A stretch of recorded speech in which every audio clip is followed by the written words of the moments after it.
4 రోజులు పోయాక అత్తయ్య మరో వార్త అందించింది. తన మరిది కొడుకు నాగేశ్వరరావు ఊర్మిళని చేసుకుంటానన్నాడట. వాళ్ళంతా ఆ అమ్మాయిని ఉమ పెళ్లిలో చూశారు. ఆ అబ్బాయికి బెంగళూరులో పని, 500 జీతం, కళ్ళకద్దుకుని మరీ పిల్లనివ్వచ్చు అని అత్తయ్య తీర్మానం. అది విన్నప్పటి నుంచి ఇంట్లో ఓ విధమైన సంచలనం కలిగింది. ప్రయత్నించకుండానే పెళ్లి సంబంధం కుదిరిపోతుంటే వద్దనేవారెవరు? కానీ వాళ్ళందరి కళ్ళకి తనే పెద్ద ప్రతిబంధకంగా కనబడుతోంది. తనకి అందమూ లేదు, వయస్సు ముదిరిపోయింది. ఎవరినో ఒకరిని కట్టుకోవడానికి అంగీకరించని మొండితనమూ ఉంది. అయినా తను వద్దు అంది అన్న పేరే కాని ఆ కొక్కిరాయిగాళ్ళు మాత్రం సంతోషంగా ఒప్పుకున్నారా? అదిగో ఆ గుణుకు చూస్తేనే తనకి చిరాకు. మీరింకేమీ ఆలోచించొద్దు, ఊర్మిళ పెళ్లి చేసేయండి అని స్పష్టంగా చెప్పేసింది. సరిగ్గా ఆ సమయంలోనే పులి మీద పుట్రల ఈ రంగమ్మతో ఉత్తరం వచ్చింది. ఆ కోడలతో తెగదెంపులు అయిపోయినట్లే లెక్కట. కొడుక్కి మళ్ళీ పెళ్లి చెయ్యాలి అనుకుంటోందట. అంతటితో ఊరుకోకుండా సురేఖ మా ఇంటికి 2 సార్లు వచ్చింది. దానికి అత్తయ్యన్న బావన్న ఎంతో ఆపేక్ష అంటూ కూడా రాసింది. ఛ, తన కర్మ. ఆ కామేశ్వరరావు మీద మోజు కొద్దీ వెళ్ళిందా వాళ్ళింటికి? మొదటిసారి తెలియక, రెండోసారి ఆవిడ బలవంతాన్ని తప్పించుకోలేకనూ వెళ్ళింది.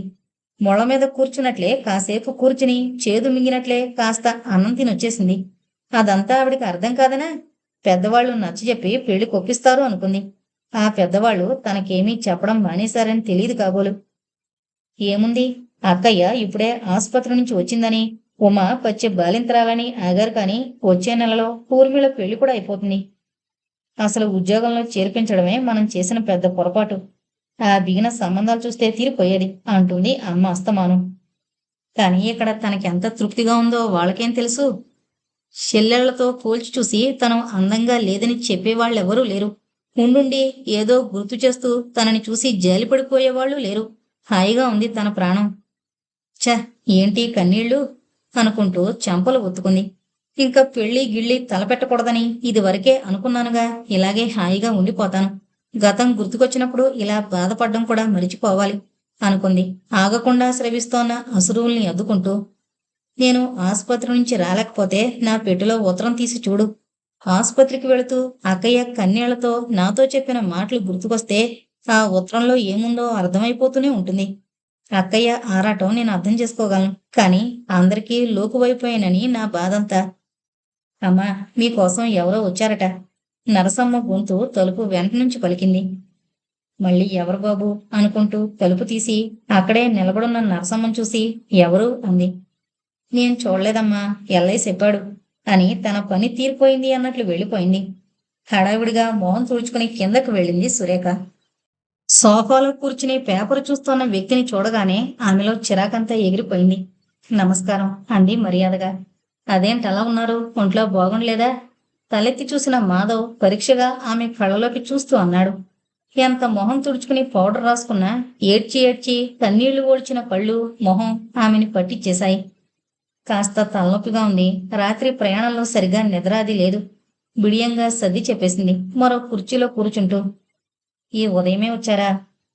నిన్ననే మీ మాట జ్ఞాపకం వచ్చింది. ముందుగా వస్తారో రారో అనిపించింది.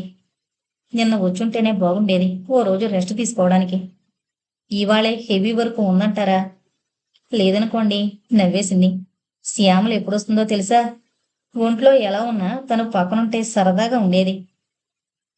అయితే మీ తలనొప్పికి సగం కారణం శ్యామల లేకపోవడం అని అంటారు. అయినా తప్పదు మరి. బహుశా తను రిజైన్ చేస్తుందనుకుంటా. ఓ, అర్థమైంది. పెళ్లి కూతురు అవుతుందన్నమాట. అయినా అవసరం మాట అటుంచి తను ఉద్యోగం చేయడం అసలు మీకు ఇష్టం లేదా? సరదాగానే అయినా సురేఖ సూటిగా అడిగేసరికి అతను ఇబ్బందిగా చూపులు తిప్పుకున్నాడు ఒక్క క్షణం. అలాంటి విషయం మీదే మీ సలహా అడుగుదామని వచ్చాను. మీకు అభ్యంతరం లేకపోతే కాసేపు అలా ఎక్కడికైనా వెళదాం. ఏమంటారు అన్నట్లు చూశాడు. అలాగే, ఒక్క 5 నిమిషాల్లో వస్తాను అని లేచింది. సరిగ్గా 5 అంటే 5 నిమిషాల్లో వచ్చారే. చీర మార్చుకునిచ్చిన సురేఖని చూసి అన్నాడు. ఇద్దరూ కారు దగ్గరకొచ్చారు. సురేఖ వెనక తలుపు తెరవబోతుంటే లాక్ చేశాం, ఉండండి అంటూ మాధవ్ కారు తాళం తీశాడు. ఆమె లోపల కూర్చుని గ్లాసులు దించుకుంటుంటే ఎక్కడికి వెళదాం అన్నాడతను వెనక్కి తిరిగి. మీ ఇష్టం.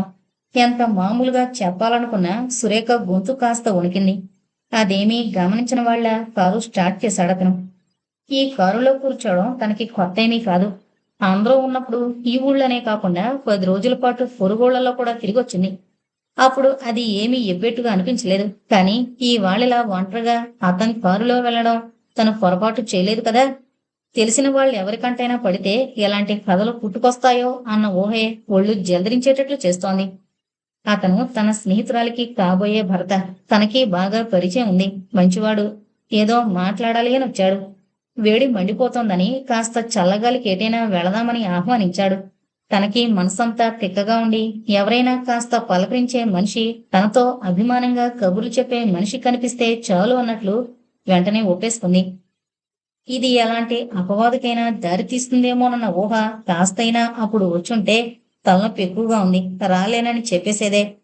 ఛీ! తనకసలు బుద్ధి లేదు. రేపు శ్యామల రాగానే ఎవరైనా ఈ సంగతి ఆ అమ్మాయికి చెబితే తనకసలే నోటి దురుస్తనం ఎక్కువ. సురేఖకి ముళ్ళ మీద కూర్చున్నట్లుంది. ఇంక దిగుతారా అని అతను అనేదాకా సురేఖ గెడ్డ కట్టుకుపోయినట్లు కూర్చుండిపోయింది. కారు పబ్లిక్ గార్డెన్లోకి వచ్చింది కూడా గమనించినందుకు సిగ్గుపడిపోతూ దిగింది. ఏంటంత దీర్ఘంగా ఆలోచిస్తున్నారు? 2 సార్లు పలకరించినా వినిపించుకోలేదు. కారు లాక్ చేస్తూ అన్నాడు విస్తుపోయినట్లు చూస్తూ. నిజమా? ఏవో ఇంటి సంగతులు గుర్తుకొచ్చాయి. తడబడుతూ సమాధానం చెప్పింది. మిమ్మల్ని ఒక సలహా అడగాలని చెప్పాను కదా. అట్టే ఎత్తులేని నీళ్లకుండి గొట్టు మీద కూర్చుని కాస్త మీట తిప్పితే చాలు మా తడక చూపిస్తాం. ఇలా బంధించుంచేస్తే మాందం ఏం తెలుస్తుంది అంటున్నట్లున్న ఫౌంటైన్ గొట్టాల వైపు చూస్తూ అన్నాడు. దూరంగా కనిపిస్తోన్న నాంపల్లి స్టేషన్ని, వెనక్కి ముందుకి షెడ్లవుతోన్న గూడ్సు ఇంజన్ని, దాని వంక చూస్తూ ఫెన్సింగ్ పట్టుకుని నిలబడిన పిల్లల్ని చూస్తూ కూర్చుంది సురేఖ ఇబ్బందిగా ముడుచుకుపోయి. అదేనండి నా పెళ్లి విషయం. ఎంతో అమాయకంగా అడిగినట్లు అతను అంటుంటే ఆ స్థితిలో కూడా సురేఖకి పొక్కున నవ్వొచ్చింది. మీకిలాంటి సమస్య వస్తుందని 2 నెలల కిందటే నేను గ్రహించాను. శ్యామల, సరోజ ఎవరో తేల్చుకోలేకపోతున్నారు కదూ. చంపారు. మీకు తెలిసింది వాళ్ళిద్దరే. మా 3వ అక్కయ్య కూతురు వాణి, 4వ అక్కయ్య కూతురు గిరిజ కూడా ఉన్నారు మరి. నిజం? అబద్ధం చెప్పాల్సిన అవసరం నాకేం పట్టింది? సారీ, నా ఉద్దేశం అది కాదు. తెలుసు, మీరు వింటానంటే నా కథంతా చెబుతాను. అందుకే కదా వచ్చాను. మీకు తెలుసుననుకుంటాను. మా నాన్నగారు లేరు. తను చెప్పబోయేదానికి ఉపోద్ఘాతంలా అతను అడిగిన దానికి తెలుసు అన్నట్లు తల ఊపింది సురేఖ. ఆయన రూపం ఎలా ఉంటుందో నాకు తెలియకపోవడమే కాదు, ఆయన కూడా నన్ను చూడలేదు. ఆయన పోయిన నెలలాళ్ళకి నేను పుట్టాను. నాకు 4 అక్కాయిలు. నాన్నగారు పోయేసరికి మా పెద్దక్కయ్యకి, అంటే మొన్నొచ్చిన శకుంతలకి ఒక్కతికే పెళ్ళయింది. మా బావ చలపతి మా బంధువుల్లో అతనే. నాన్నగారు పోయిన కబురు వినగానే వచ్చిన అతను ఎప్పటికీ మా ఇంట్లోనే ఉండిపోవాల్సి వచ్చింది. మాకు 2 పినతండ్రులు, మేనమామలు ఉన్నారు. కానీ ఎక్కడెక్కడో ఉద్యోగాల్లో ఉండిపోవడం వల్ల రాకపోకలు, ప్రేమాభిమానాలు అంతంత మాత్రంగానే ఉండేవి.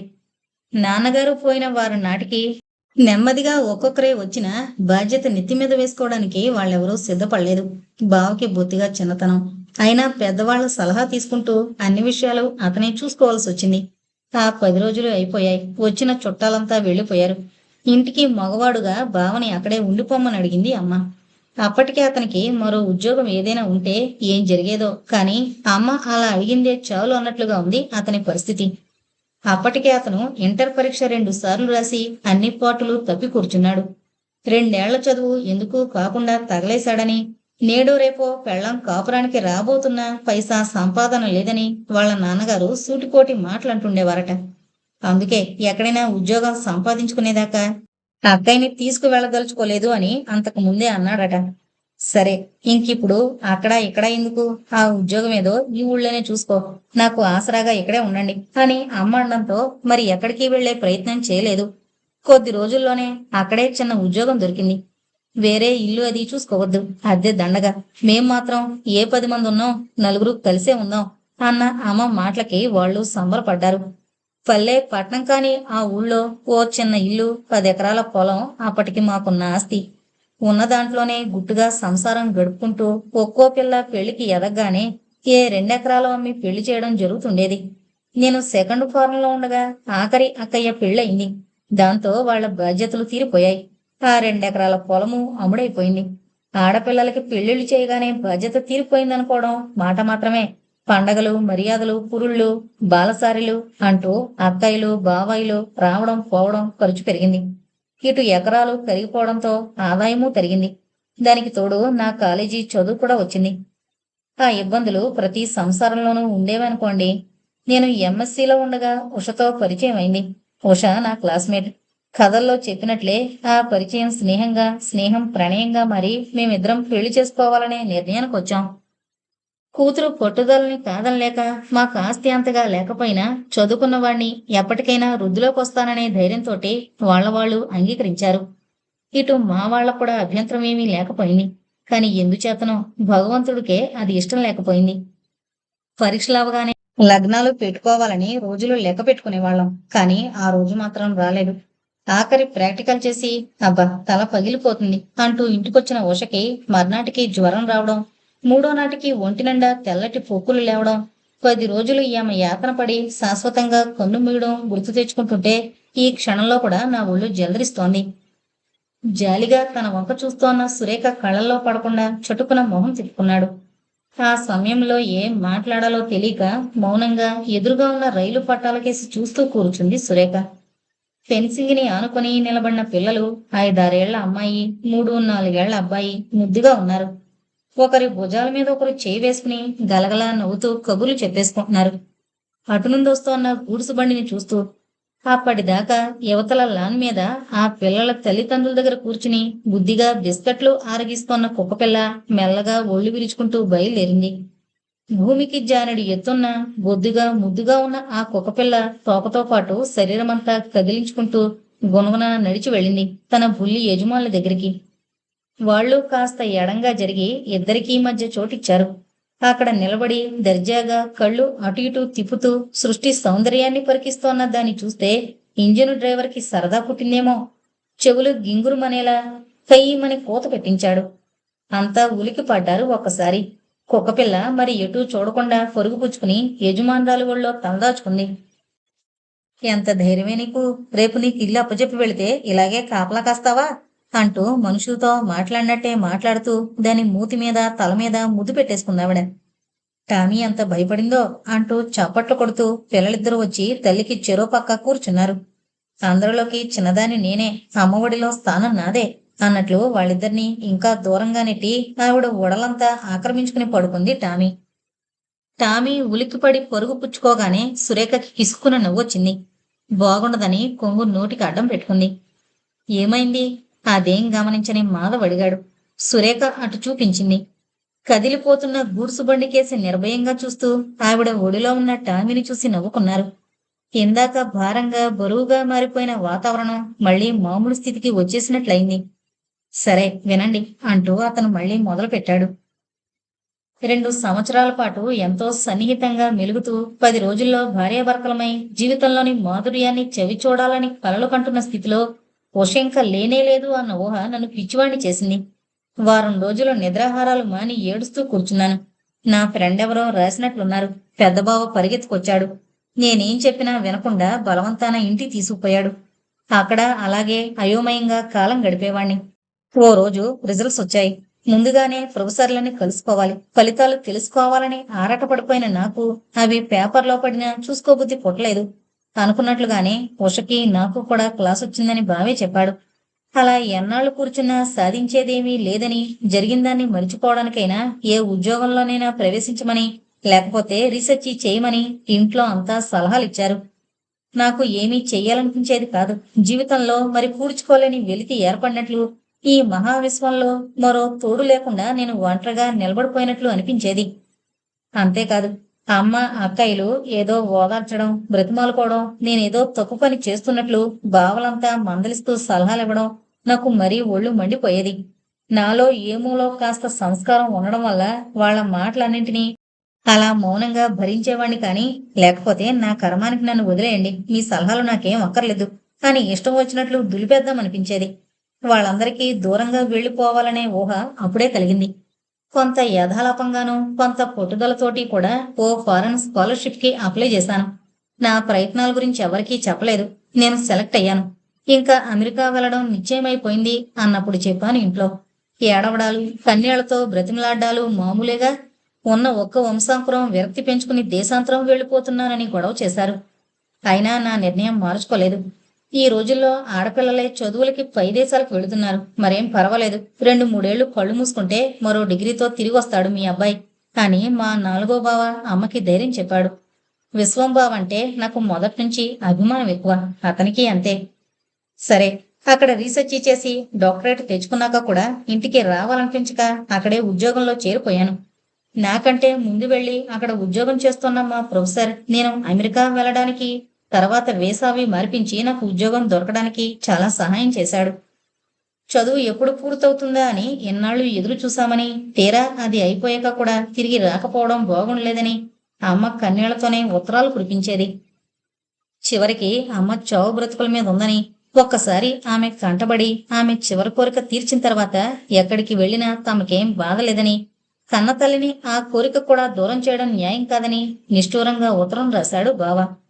అంతకుముందే మా మూడో బావగారు పోయిన వార్త కూడా అందింది. ఇంకక్కడ ఉద్యోగానికి రిజైన్ చేసి వచ్చేశాను. నన్ను రప్పించడానికి అమ్మ అనారోగ్యం వంకగా పెట్టారేమో అనిపించకపోలేదు. కానీ ఇంటికొచ్చి పరిస్థితి చూస్తే నా మూర్ఖత్వానికి నాకే సిగ్గేసింది. అందరిలా చదువుకుని తిరిగొస్తానన్న ఆశ కూడా పోయాక ఆవిడ మనోవ్యాధితో మంచమెక్కినట్లే అయింది. రాత్రింబగళ్ళు నా ధ్యాసే, నా తలంపే. ఆ స్థితిలోనే చెట్టంత అల్లుడు చచ్చిపోవడం, కడుపు నిండా తిండి తినడం ఏనాడో మానేసినా తిన్న 4 మెతుకులు కూడా వంటబట్టేవి కావు. కడుపులో విపరీతంగా నొప్పొస్తుండేది. డాక్టర్లకి చూపించుకునేది కాదు, మందులు తీసుకునేది కాదు.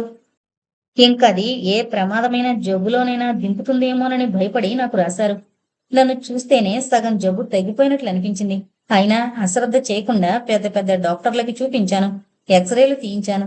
ఆవిడ వద్దన్న లక్ష్య పెట్టకుండా 4 నెలలు విశాఖపట్నంలో కాపురం పెట్టి ఆమెకి వైద్యం చేయించి మళ్ళీ మామూలు మనిషిని చేసుకున్నాను. పరిస్థితులన్నీ కుదుటపడ్డాక మళ్ళా నా పెళ్లి ప్రస్తావన వచ్చింది. ఇంకా జీవితంలో ఆ విషయం గురించి ఆలోచించదలుచుకోలేదని చెప్పేశాను. 6 ఏళ్లు గడిచిపోయినా ఉషని మర్చిపోలేని బలహీనతకి విసుక్కుంటూనే ఎప్పటికైనా మనసు మార్చుకో అంటూ మరీ మరీ చెప్పి ఈ ఉద్యోగానికి పంపించింది. అప్పుడొచ్చిన మరో ప్రతిపాదన ఏంటంటే, మేనకోడళ్లలో ఎవరినో ఒకరిని ఎందుకు చేసుకోకూడదు అని. తమ సంబంధమే కలుపుకోవడం ఎంత న్యాయమైందో సహేతుకంగా నిరూపించుకోవడానికి తాపత్రయపడేవారు 4 అక్కాయిలు. పొలం కాస్తో కూస్తో ఉంటే మాత్రం ఆడదొక్కతి ఏం చూసుకోగలిగేది? రైతులు సరిగ్గా ఇచ్చేవారా? 3 చెల్లెళ్ళకి పెళ్లిళ్ళయ్యాయి అంటే సంబంధాలు వెతకడానికి మీ బావ ఎంత తాపత్రయపడ్డారో నీకు తెలీదు. చెల్లెలు ఇవాళ మర్చిపోయినా అదంతా వాళ్ళకి తెలుసు. అందరిలా మేము మా సంసారం అంటూ వేరే వెళ్ళిపోతే మరో చోట మీ బావకి పెద్ద ఉద్యోగము వచ్చేది. తన స్వార్థం కాస్త కూడా చూసుకోకుండా ఈ ఇంటి బాగోగులు చూస్తూ ఇక్కడే ఉండిపోయారు. ఇదే అమ్మాయికి అత్తవారిల్లైతే మాకెంతో సంతోషంగా ఉంటుంది. సరోజ 7th ఫారం పాస్ అయింది. పై వాళ్ళకి పంపించడం ఇష్టం లేక కాలేజీ చదువు చెప్పించలేదు. ఇంకా దానికి వంకేమిటి అంటుంది పెద్దక్కయ్య. వాడు చదివింది పెద్ద చదువు, చేస్తోంది పెద్ద ఉద్యోగం. వాడికి చదువుకున్న అమ్మాయిని చేయడం భావ్యం. మా శ్యామల బిఏ చదువుతోంది. ఇప్పటి కాలం పిల్లల్లా ఫ్యాషన్గా ఉంటోంది. 10 మందిలో తిరగడం, మాట మర్యాద అన్నీ దానికి తెలుసు. నా పరిస్థితి కూడా నువ్వు కాస్త కనిపెట్టాలి అంటుంది చిన్నక్కయ్య. వాళ్ళు మొదట కాస్త ఉన్నవాళ్లే, కానీ మా బావ పేకాట్లో ఆస్తంతా తగలేశాడు. ఆఖరికి అక్కయ్య ఒంటి మీద నగలు కూడా అయిపోయాక కాస్త బుద్ధి తెచ్చుకుని కుదురు నేర్చుకున్నాడు. వచ్చే 200 జీతం తప్ప మరే ఆధారం లేదు. 8 పిల్లలు. కట్నం లేకుండా ఓ పిల్ల పెళ్లి అయిందన్నా అవడమే కదా అని ఆవిడ గొడవ. మూడో అక్కయ్య మొదటి నుంచి చాలా నెమ్మదస్తురాలు. వీళ్లల్లా ఎదుటిపడి నాతో ఏమీ అనలేదు. కానీ అమ్మకు చెప్పేది, నాకు భగవంతుడే అన్యాయం చేశాడు. నువ్వైనా కాస్త మంచి చెడు ఆలోచించకపోతే ఎలా? నా ప్రాణాలన్నీ ఆ ఒక్క బిడ్డ మీదే పెట్టుకుని బ్రతుకుతున్నాను. స్వంత తమ్ముడే అల్లుడైతే నేను వాళ్ళ దగ్గరే ఉంటాను. నువ్వు తమ్ముడికి నచ్చజెప్పాలి అనేది. 4 అక్కయ్యకి ఒక్కతే కూతురు. బావగారికి ఢిల్లీలో పని. మా గిరిజ ఇప్పుడు ఎంఏ చదువుతోంది. కారు డ్రైవ్ చేయడం, టెన్నిస్ ఆడడం అన్నీ వచ్చు. 100కి 100 పాళ్ళు ఆధునిక యువత అన్నమాట. నన్ను కూడా ఢిల్లీ వచ్చేయమని, ఎంతకన్నా మంచిది కాకపోయినా ఈ మాత్రం ఉద్యోగం మా బావగారు సంపాదించి పెట్టలేకపోరని అంటోంది మా అక్కయ్య.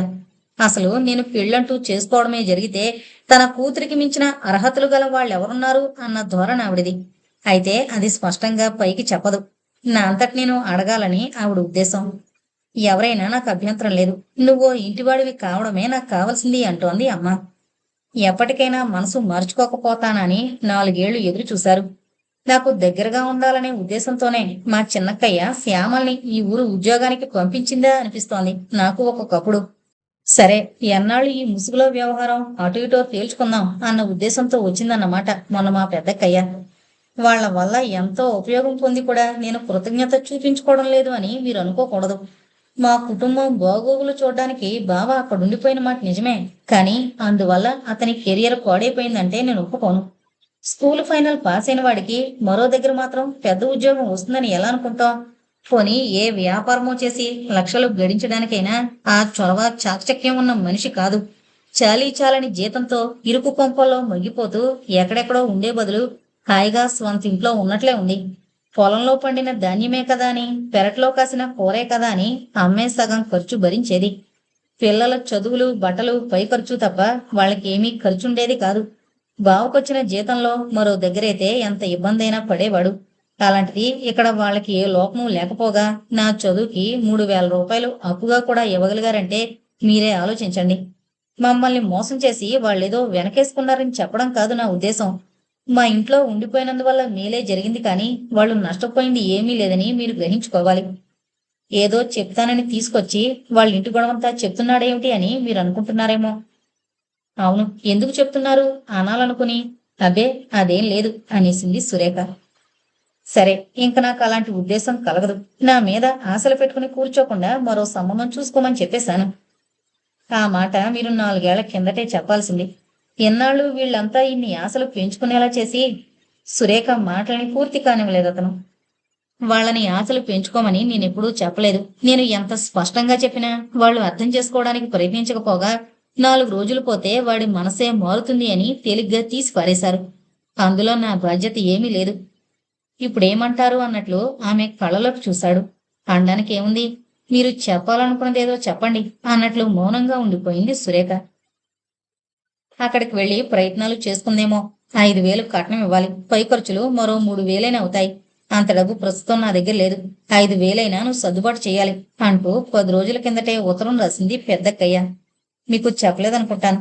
సరోజకి 2 అన్నయ్యలు, 4 చెల్లెళ్ళు ఉన్నారు. అన్నయ్యలు సామాన్యమైన చదువుతో సరిపుచ్చుకుని చిన్న ఉద్యోగాల్లో స్థిరపడ్డారు. చెల్లెళ్ళు స్కూల్లో చదువుతున్నారు. డబ్బు అప్పుగడిగారా అని అడగకుండా ఉండలేకపోయింది సురేఖ. శుష్కహాసం చేశాడు మాధవ్. అప్పుగాని కాదు, ఆ మాత్రం సాయం చేయి, తప్పులేదు అన్నట్లు రాసింది ఉత్తరం. అతని మాటల్లో పదును ఎక్కువై కోపం వ్యక్తం కావడంతో పాటు గొంతు ఆద్రంగా మారిపోయి గాయపడిన మనసు కూడా వెల్లడైంది. అప్పుడు అక్కయ్య వెళ్ళగానే అమ్మకి పెద్ద ఉత్తరం రాశాను. నా నిర్ణయం మారదని, ఆ విషయం మిగతా అక్కయ్యలు కూడా తెలియజేసే బాధ్యత ఆవిడదేనని. ఈ మధ్య అమ్మ దగ్గర నుంచి వచ్చిన ఉత్తరం చదువుకోగానే నాకెంత కోపం వచ్చిందో మీరు ఊహించలేరు. పెళ్ళాం పిల్లలు అక్కర్లేనివాడు ఈ సంపాదనంతా ఏం చేసుకుంటాడు? ఊరివాళ్లు పడి తినడమేగా అని వాళ్ళు అనుకుంటుంటే నేను వినలేకుండా ఉన్నాను బాబు. ఎలాగైనా నీ ఆస్తి వాళ్ళకి చెందవలసిందేనట. అప్పుడే ఇంత పడేస్తే కట్నాలిచ్చి పిల్లలకి పెద్ద సంబంధాలు తెచ్చుకుంటారట. ఇంట్లో నేనున్నాననే ధ్యాసైనా లేకుండా వాళ్లలో వాళ్ళలా కుమ్లాడుకుంటుంటే నేను భరించలేకుండా ఉన్నాను. అయినా వాళ్ళ మాటలన్నీ నిజమేనా? నువ్విలా బ్రహ్మచారిగా ఉండిపోవడం నిజమేనా? కొడుకులు కోడలు సంసారం అనేవి ఎప్పటికైనా చూస్తాను అని ఎదురు చూస్తున్న నాకు చివరికి నిరాశే మిగిలిపోతుందా? నీకు తెలీదు బాబు. ఇవాళ అన్నీ ఉన్నవాడు వయసు కులుక, పైసా కులుక అన్నట్లు ఒంట్లో దారుఢ్యం ఉండి సంపాదించుకునే శక్తి ఉన్నప్పుడు మనకే కష్టం తెలీదు. అంతా మనవాళ్లలాగే అనిపిస్తారు. జవసత్వాలుడిగి కాస్త మంచం మీద నుంచి లేవలేని స్థితి వచ్చిందంటే ఒక్కరూ దగ్గరికి రారు. వచ్చిన నీ డబ్బు మీద వ్యామోహమే తప్ప నీ మీద అభిమానమే ఉండదు. నువ్వు ఎలాంటి స్థితిలో ఉన్నా కష్టం సుఖం మంచి చెడు అన్నీ నీతో పంచుకోగలిగే ఒక వ్యక్తి కావాలి. అమ్మ ఏదో చాదస్తంగా చెబుతోంది అనుకోకుండా నిదానంగా ఆలోచించు.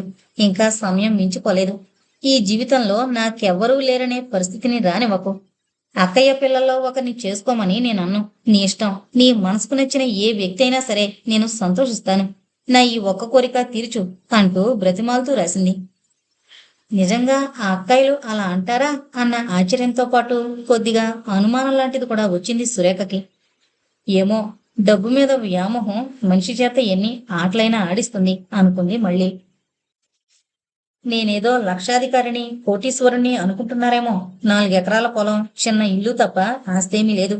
1,200 పైన జీతం వస్తోందన్న పేరే కాని సగం పైగా ఖర్చు అయిపోతుంది. సరే, ఆ 4 ఎకరాలు 4 అక్కాయిల్ని తీసుకోమని రాశాను. పెద్ద బావ అప్పు అది వరకే తీర్చేశాననుకోండి. బ్యాంకులో ఉన్న డబ్బులోంచి 4 తలో 6,000 ఇస్తానని చెప్పాను. దాంతో వాళ్ళ పిల్లల పెళ్లి చేసుకుంటారో. అసలు మీకు వాళ్ళలో ఒకరు నచ్చలేదా? లేకపోతే ఒక అక్కయ్యని సంతోషపెట్టి మిగిలిన వాళ్ళని చిన్నబుచ్చడం ఇష్టం లేక మానేశారా? బాగా అడిగారు. వాళ్ళకి నాకు 12 ఏళ్ల పైనే వారుంది. అంత తేడాలో అసలు పెళ్ళే చేసుకోకూడదని, పెళ్ళిళ్ళు జరగవని కాదు. వాళ్ళు పుట్టేసరికే నాకు బాగా జ్ఞానం ఉంది. ఆ పసివాళ్ళని ఎత్తుకుని ఆడించాను. మరి కాస్త ఎదిగాక వేళ్లు పట్టుకుని నడిపించుకుంటూ షికారుకు తీసుకుని వెళ్ళాను. వాళ్ళు అల్లరి చేసి అక్కయ్యల చేత దెబ్బలు తిని ఏడుస్తుంటే నేను ఊరుకోబెట్టాను. చెల్లెళ్ళు లేని నాకు వాళ్ళంతా చిట్టి చెల్లాయిల్లా అనిపించేవారు. అన్నగారు చెల్లెళ్లతో చనువుగా ఉన్నట్లు, ఇంకా ఇప్పుడిప్పుడే తండ్రి పిల్లల పట్ల వాత్సల్యం చూపిస్తున్నట్లు ఉంటుంది. వాళ్ళతో మాట్లాడుతుంటే నేను అంత ఫ్రీగా ఉండడం వాళ్ళు మరోలా అర్థం చేసుకున్నారంటే అందుకు బాధ్యత నాది కాదు. 4 ఏళ్ల కిందటే నా అభిప్రాయం తేల్చి చెప్పేశాను కదా అనుకున్నాను. కానీ నాకు మరో దృష్టే లేకపోయింది. నలుగురిలో ఎవరిని నేను చేసుకున్నా మిగిలిన ముగ్గురు డిసప్పాయింట్ అవ్వడానికి తయారుగానే ఉన్నారు కదా. ఇప్పుడు అందరికీ అదే మిగిలింది. నేను మాత్రం లోకం పోకడని తెలుసుకున్నాను. మా ఇంటికొస్తే మాకేం తెస్తావు, మీ ఇంటికొస్తాం మాకేమిస్తావు అన్న వాళ్ళ ధోరణి అర్థం చేసుకున్నాను. అసలు పెళ్ళే చేసుకోకూడదు అని చేసుకున్న నిర్ణయము మార్చుకున్నాను. ఏమంటారు? మంచిదే. కాదు, మీ ఉద్దేశం చెప్పండి. నా గురించి చెప్పాను. మీ గురించి నాకు కొంత తెలుసు. అంతకన్నా తెలుసుకోవాలనే ఆసక్తి కూడా నాకు లేదు. మీ అభిప్రాయం చెప్తే అమ్మకి మీ వాళ్ళ కూడా ఉత్తరాలు రాస్తాను. ఇవాళ సినిమాకి వెళదాం, రేపు సాలార్జంగ్ మ్యూజియం చూద్దాం అన్నంత సహజంగా ఎలాంటి భావాలు మొహంలో వ్యక్తం కాకుండా అతను చెబుతుంటే అసలు అతని భావం ఏమిటో సురేఖకి అర్థం కాలేదు. అంటే ఆ పైన ఏమడగాలో తెలియలేదు. తెల్లటి తెలుపు కాకపోయినా చామనఛాయ రంగులో ఆజానుబోహువైన విగ్రహం. అందగాళ్ళలో లెక్కే అనిపించే మాధవ్కి అలాంటి అభిప్రాయం కలుగుతుందనే నమ్మకం కలగడం లేదు. ఇంకా స్పష్టంగా చెప్పమంటారా? మనం వివాహం చేసుకోవాలని నా కోరిక. చెప్పడం మరిచిపోయాను. నా వయసు 34 ఏళ్లు. ఆ స్థితిలో కూడా సురేఖకి నవ్వు రాబోయింది. మీరు నన్ను నాలో ఏం చూసి ఈ నిర్ణయానికి వచ్చారు? పెదవి కొరుక్కుంటూ నవ్వాపుని మాటలు కూడబలుకుంది. మీరు ఇలా నిలదీసి అడిగితే చెప్పడానికి నా దగ్గర సమాధానం లేదు. నిత్యం ఎంతో మందిని చూస్తుంటాం. కొంతమందితో పరిచయం అవుతుంది. కొంతమందితో ఆ పరిచయం స్నేహంగా మారుతుంది. వయసులో ఉన్న స్త్రీ పురుషుల మధ్య ఆకర్షణే తప్ప స్నేహానికి తావులేదంటే నేను ఒప్పుకోను. మీతో కూడా అలాగే పరిచయం అయింది.